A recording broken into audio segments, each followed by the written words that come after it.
तर आजची जी बातमी आहे ती मात्र सगळ्यांना हादरून टाकू शकते. अगदी साध्या चहाच्या टपरीपासून सुरू होऊन महाराष्ट्रातील सगळ्यात मोठं आंतरराष्ट्रीय रॅकेट उघड करणारी आहे. एका साध्या फोन कॉलमुळे हॅलो, सध्या 50 चहा पाठवा. दररोज एकच आवाज, एकच वाक्य आणि एकच वेळ पहाटे 4 वाजता. रिकाम्या रिसॉर्टमध्ये 50 चहा कोण पितं? कोण नाश्ता करतं? अंधारात नक्की काय उजळतं आणि नेमकं काय घडतं? हे समोर येता संपूर्ण महाराष्ट्र हादरला. आज आपण ऐकणार आहोत 50 चहाचं सिक्रेट ऑपरेशन केलं आणि त्यातून जे सत्य निघालं, ते समोर आलं ते सगळं. बघा, करमाळा तालुक्यातील नागेश नावाचा साधा एक चहा विक्रेता रोज पहाटे 3ला उठणार, मेहनत करणारा माणूस. एक दिवस अचानक फोन आला, हॅलो, 50 चहा पाठवा. नागेश थक्क. एखादा विनोद असेल, पण दुसऱ्या दिवशी तोच आवाज, तिसऱ्या दिवशी, चौथ्या दिवशी, 5व्या दिवशी तोच आवाज. रोज पहाटे 4 वाजता तीच महिला ठोस, शांत, थंड आवाजात फोन करायची. नागेशनं एकदा विचारलं, ताई, इतका चहा कोण पितं? पलीकडून उत्तर आलं, जे सांगितलंय ते करा, बाकी काही विचारू नका. नागेशच्या अंगावर काटा आला, पण नागेशला आपलं काम करायचं असल्यामुळे नागेश शांत झाला. संशयाची ठिणगी नागेशला पडायचा भाग असतो. 4 दिवसानंतर त्याने जवळच्या हॉटेल मालकाला सांगितलं.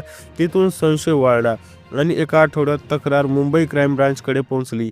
अधिकारी म्हणाले, एका रिसॉर्टमध्ये, रिकामटेकडा रिसॉर्टमध्ये रात्री आवाज नाही, दिवसा शांत, पण पहाटे 4 ते 7 काहीतरी मोठं सुरू आहे. आणि यानंतर मात्र पोलिसांनी गुप्त टेहाळणी सुरू केली. रोज पहाटे 4 वाजता काही जण रिसॉर्टमध्ये जात, पण दिवसभर कोणीच बाहेर येत नसत. रिसॉर्ट शांत, अंधारलेला, पण पहाटे 4 ते 6 दिवे लागलेले, आवाज दाबलेला, जणू तिथे दुसरं जग होतं. एका रात्री अधिकारी मात्री आणि बावळी जे आहेत टेहळणी करत होते. अचानक एक टेम्पो आला, ज्यावर लिहिलं होतं इलेक्ट्रॉनिक गुड्स. पण काय आता? आतमध्ये काय? CPU, monitors, wiring bundle, routers. हे पाहून अधिकाऱ्यांच्या नजरा बदलल्या. 3 दिवस सतत निरीक्षणानंतर पोलिसांनी कारवाईचा निर्णय घेतला. दिनांक 11 एप्रिल, वेळ पहाटे 4:17. तेवढ्यात आतून फोन आला. आवाज आला, हॅलो, 50 चहा पाठवा. हा शब्दकोड होता आणि पोलिसांनी त्या क्षणात रिसॉर्टला वेढा घातला.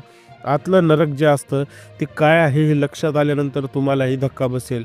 शटर उघडला आणि अधिकारी थबकले. समोर 50पेक्षा जास्त तरुण तरुणी, डोळ्यावर हेडफोन, डोक्यावर हेडफोन, समोर अंधारलेल्या परदेशी बँकाची स्क्रीन OTP विचारत होत्या. कोणी पासवर्ड, कोणी ग्राहकांची वैयक्तिक माहिती. हे सगळं bogus Australian bank caller centre, जे परदेशातील ग्राहकांची माहिती चोरणारं आणि ती माहिती एका मोठ्या आंतरराष्ट्रीय रॅकेटला विकणारं.